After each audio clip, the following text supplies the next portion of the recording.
Hello, I'm Severn Suzuki, speaking for ECHO, the Environmental Children's Organization.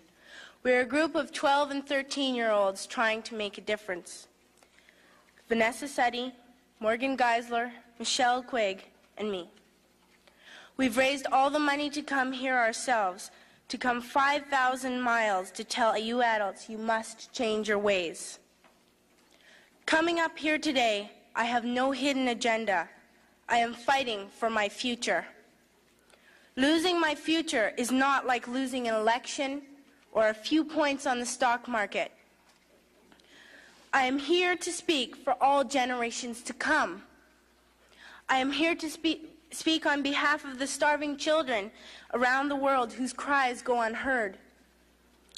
I am here to speak for the countless animals dying across this planet because they have nowhere left to go. I am afraid to go out in the sun now because of the holes in our ozone. I am afraid to breathe the air because I don't know what chemicals are in it. I used to go fishing in Vancouver, my home, with my dad, until just a few years ago we found the fish full of cancers. And now we hear of animals and plants going extinct every day, vanishing forever. In my life, I have dreamt of seeing the great herds of wild animals, jungles and rainforests full of birds and butterflies, but now I wonder if they will even exist for my children to see. Did you have to worry of these things when you were my age? All this is happening before our eyes, and yet we act as if we have all the time we want and all the solutions. I'm only a child, and I don't have all the solutions. But I want you to realize, neither do you.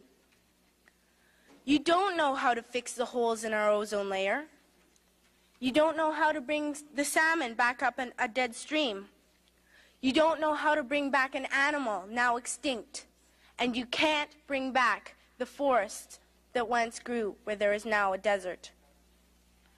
If you don't know how to fix it, please stop breaking it.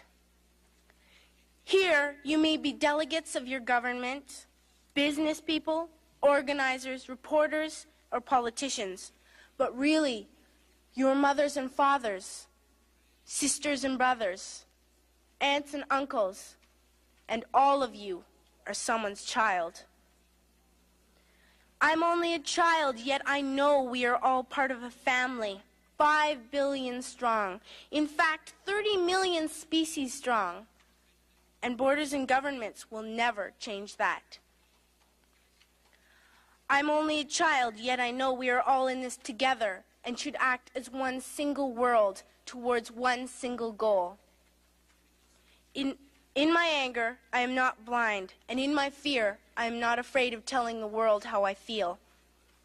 In my country, we make so much waste. We buy and throw away, buy and throw away, buy and throw away, and yet northern countries will not share with the needy. Even when we have more than enough, we are afraid to share. We are afraid to let go of some of our wealth. In Canada, we live the privileged life, with plenty of food, water, and shelter. We have watches, bicycles, computers, and television sets. The list could go on for 2 days.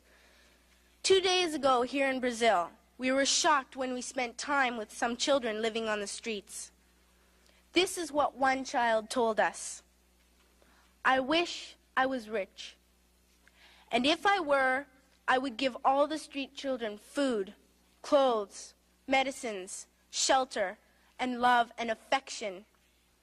If a child on the streets who has nothing is willing to share, why are we who have everything still so greedy? I can't stop thinking that these are children my own age, that it makes a tremendous difference where you are born. That I could be one of those children living in the favelas of Rio. I could be a child starving in Somalia, or a victim of war in the Middle East, or a beggar in India. I am only a child, yet I know if all the money spent on war was spent on finding environmental answers, ending poverty, and finding treaties, what a wonderful place this earth would be. At school, even in kindergarten, you teach us how to behave in the world. You teach us not to fight with others, to work things out, to respect others, to clean up our mess, not to hurt other creatures, to share, not be greedy. Then why do you go out and do the things you tell us not to do?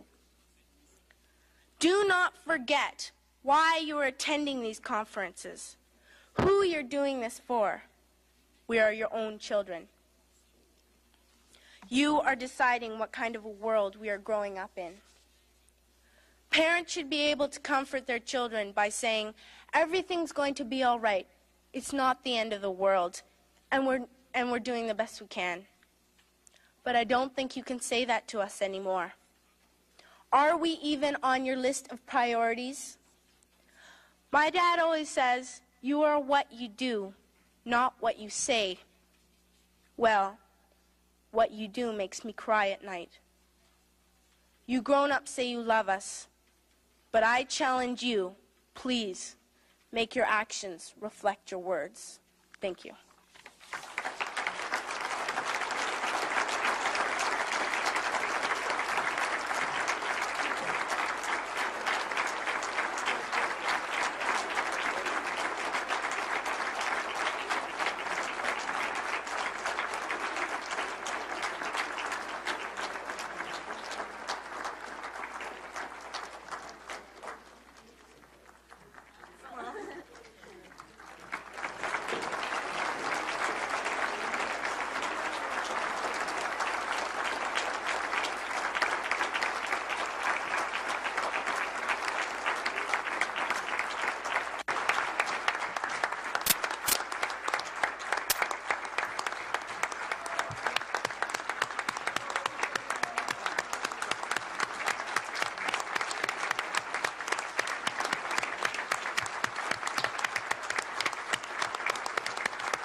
Very good. I would like to thank you, the four of you, for your participation in this conference and for reminding us that we are responsible for the world and for the future generations, and also for reminding us that we are responsible not only for our words but also for our actions.